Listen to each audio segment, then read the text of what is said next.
All right, what's up, buttercups? Today we are going to do a Kilimanjaro Q&A in honor of today being a year since I successfully reached the summit of Mount Kilimanjaro.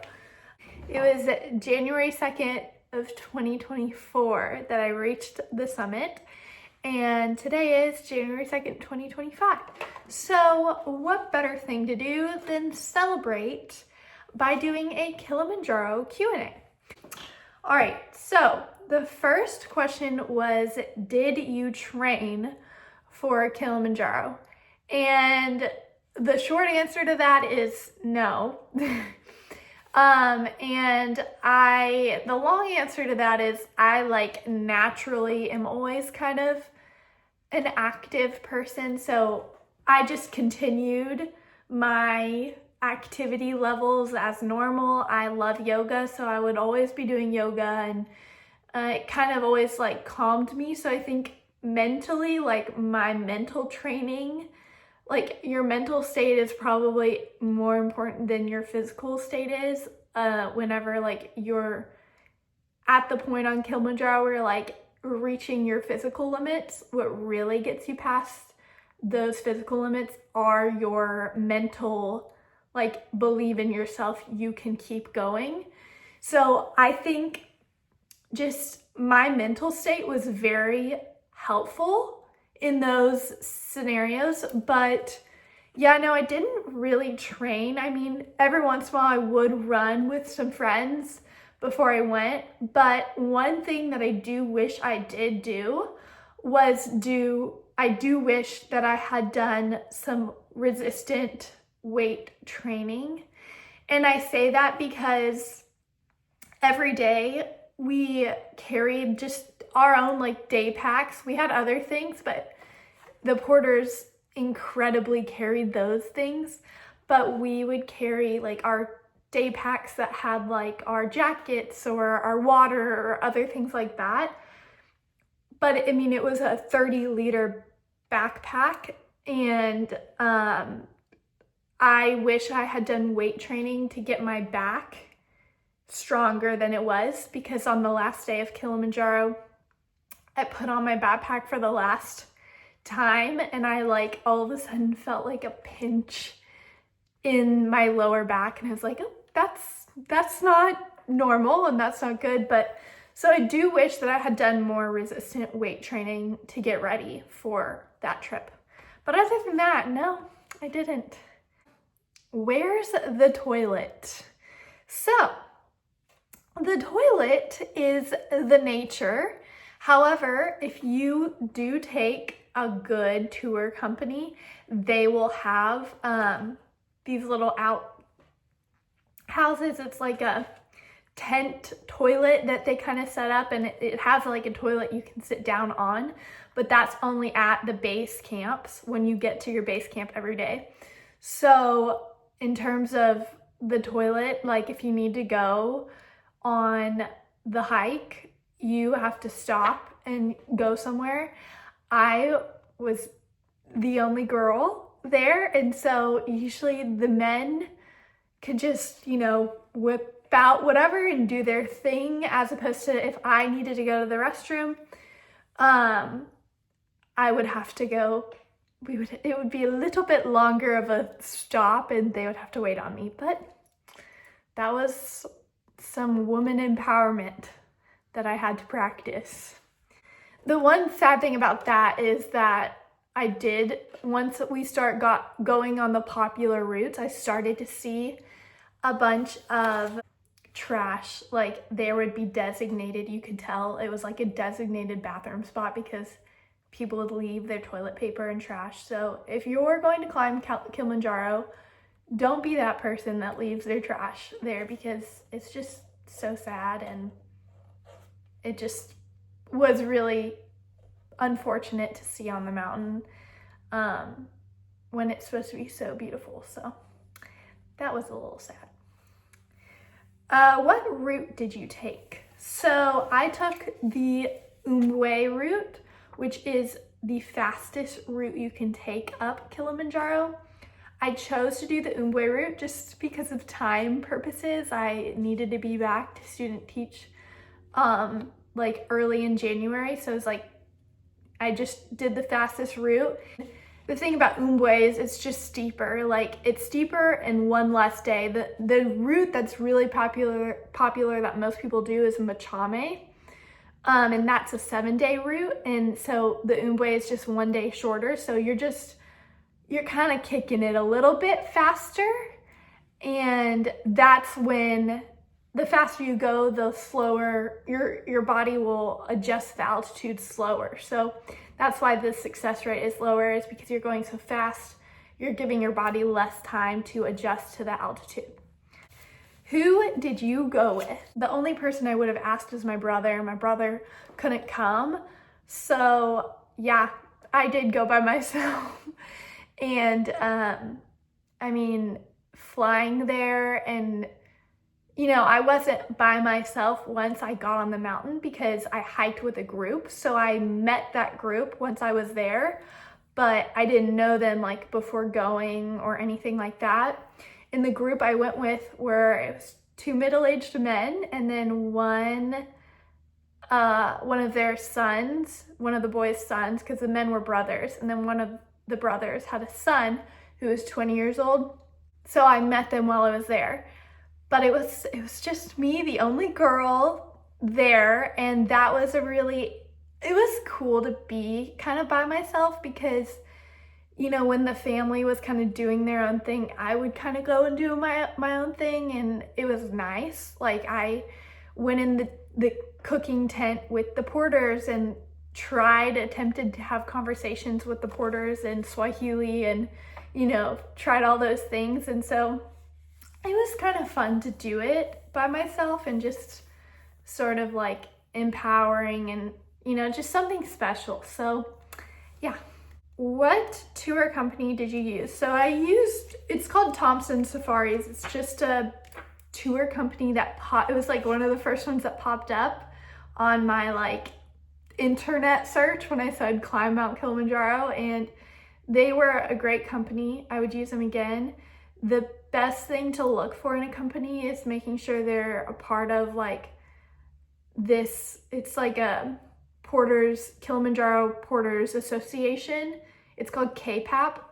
Make sure whatever tour company you go on, they're a part of KPAP, because the Porters Association like pays the porters like more like a living wage. Like it's more ethical for the porters. So that would be my advice when you're looking into like a Kilimanjaro tour company. So yeah, I used Thompson Safaris. Did you get altitude sick? Actually, I did not. I like didn't have any kind of, maybe at the summit, this is like the weirdest thing. Maybe at the summit I had like the tiniest headache, but I really did not feel bad. Like the one time I did feel bad was when it was actually like coming down from summit, because we had gone up summit so slow. When we were coming down, we were going so fast. I started to feel motion sick, like on a boat, like motion sick like that, because I was just on my knees, like going down, down, down.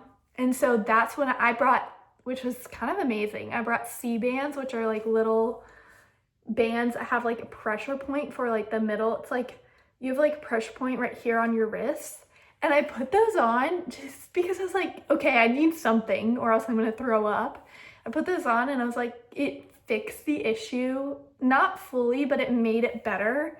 But yeah, I like didn't have too many side effects. I also was taking Diamox, which for those of you that don't know, Diamox is like an altitude kind of medicine that helps your body regulate itself in higher altitudes. The side effect of Diamox is it makes you go pee more. So that was the one thing that I like, and I started Diamox on day one just because it was better in my mind to be safer like on the front end, then like start to feel bad on the back end and have my body not be able to catch up. So yeah, I started taking Diamox the first day, but Diamox does make you pee more, so I obviously had to make the boys stop many times so I could go hide and pee somewhere. But yeah, that's the other thing. You're drinking tons of water too, so you're like also like tons of water, more water than you could possibly imagine. And that's part of, you drink so much water to help you with the high altitude. So I really do feel like I was really taken care of in terms of like beating the altitude. The other thing that a good tour company will do is they will take your oxygen levels every night with like, you know, those little oxygen readers that you put on your finger, like every night and every morning. The head guide, his name was Gabe, he was the best. Gabe would come in the tent, our like kitchen tent where we'd eat breakfast and dinner, and he'd come and, you know, get our oxygen levels, report it in he had like a log. I always had the highest oxygen levels. I also was the youngest, so that probably makes sense.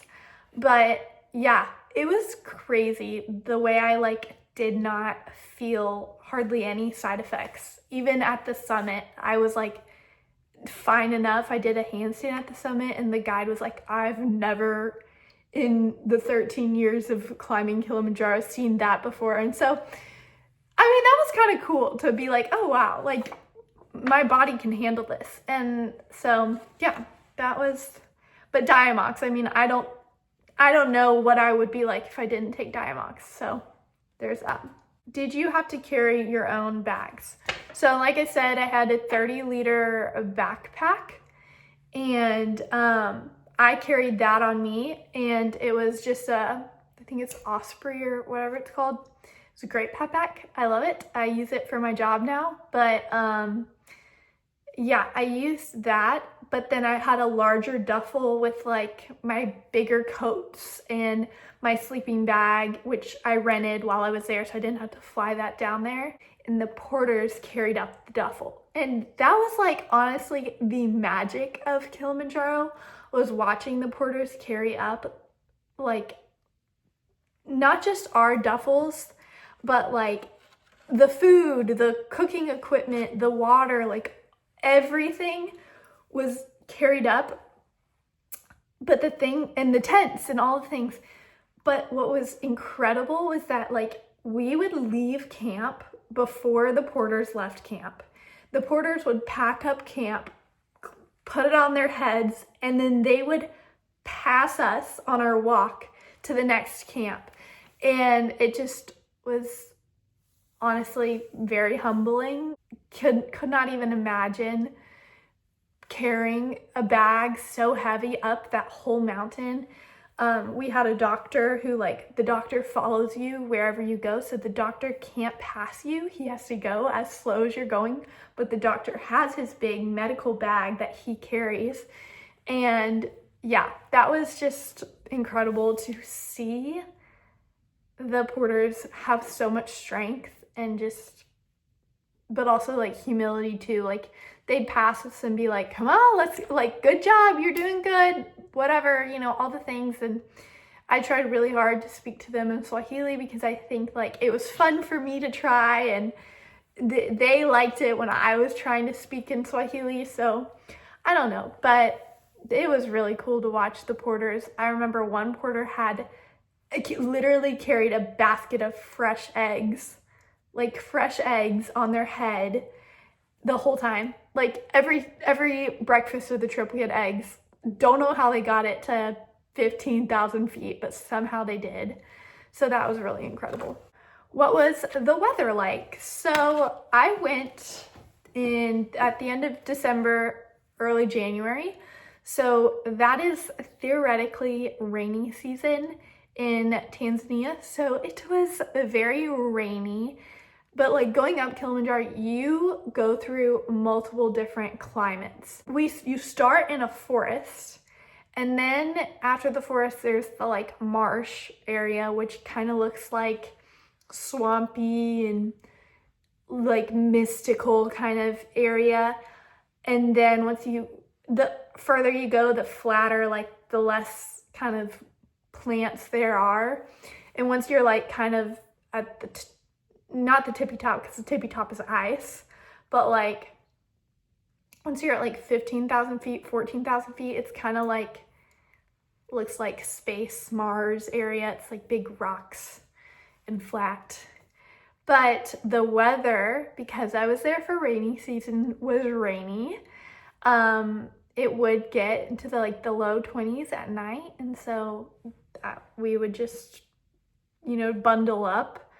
They would put hot water in plastic water bottles, and I would put it in my sleeping bag and hold on to it like a stuffy because it kept me so warm.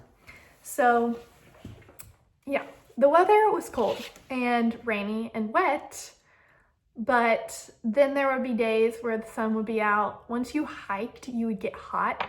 So as long as you kept moving, you'd be okay. And we moved a lot, so it worked out. What was the hardest part? So I think, I don't know. The hardest part was, like, obviously it was summit day because it was a long day. But I think the part that made it hard was the two older men, the brothers, didn't make it up to summit. And that was on summit day. And so the hard part about that was having to kind of stop a lot for them because, they would keep trying to go. And then eventually, like, the guides made the call, the two men, they couldn't make it. So me and the 20-year-old kept going. But I vividly remember we were at Stella Point, which is 300 feet below Uruhu Point, which is the highest point. That's the peak of Kilimanjaro. That's where the sign is. But we were at Stella Point, and the head guide goes, "We can stop here. We can turn around. You made it this far. That's a great thing. You've accomplished a lot." And he was just saying we could stop and turn around. And I said, no. I said, no, we're going to the top. And it was late. And that's not how it should be. But I guess the next question I'll answer that. But that was the hardest part, was summit day. Not everything happened the way I had imagined it to happen. And it was summit day, so it was hard. They were at Stella Point. Yeah, I was very, very tired. I didn't have too much of a headache. I did have a little bit of a headache. It's hard. I can't fully remember how I felt at the time because it all kind of flew by like that. But I think that, the hardest part was that point where the head guide was kind of looking at me and saying, "We can turn around, it's fine." And I was like, no way, I did not come I did not come this far just to turn around 300 feet away. So that was something that, I stuck with me. I had such a determination to get to the top. I wasn't gonna let anything stop me because I was I want to get there. And I was just, I was surprised that, the boy, the 20-year-old, he was "Oh yeah, I'm fine if we turned around." And it surprised me because I wanted to get to the top. So, and we did. So there's that. Would you do it again?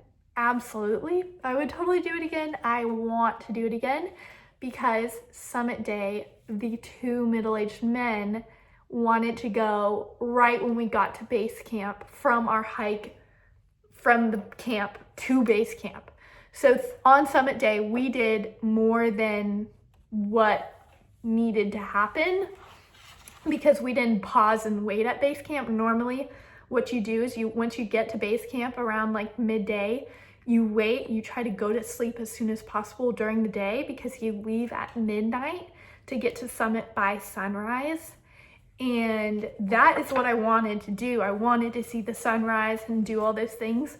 but for some reason the guide had mentioned, oh, like we could go straight up, and the older men were somehow like convinced that because he suggested that, that's what they should do.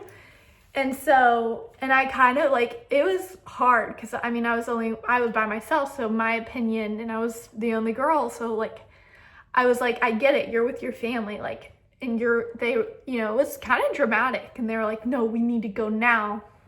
And I was sad because I was like, I want to watch the sunrise, but like, I'm with you guys, so I guess we'll go up now. And the two men didn't make it, so that was kind of a bummer. And that's why I would do it again, is because I want to go see the sunrise. By the time we got up there, it was around 8:30 p.m. and it was in the middle of a thunderstorm, which was pretty neat, but like, I want to go and see the sunrise again. So 100% I would do it again. If you want to climb Kilimanjaro, go do it. Go for it. It's a once in a lifetime opportunity, and hopefully not. But yeah, thanks for watching the YouTube channel. Give this video a thumbs up, subscribe, and yeah, tag along for some more adventures. Bye.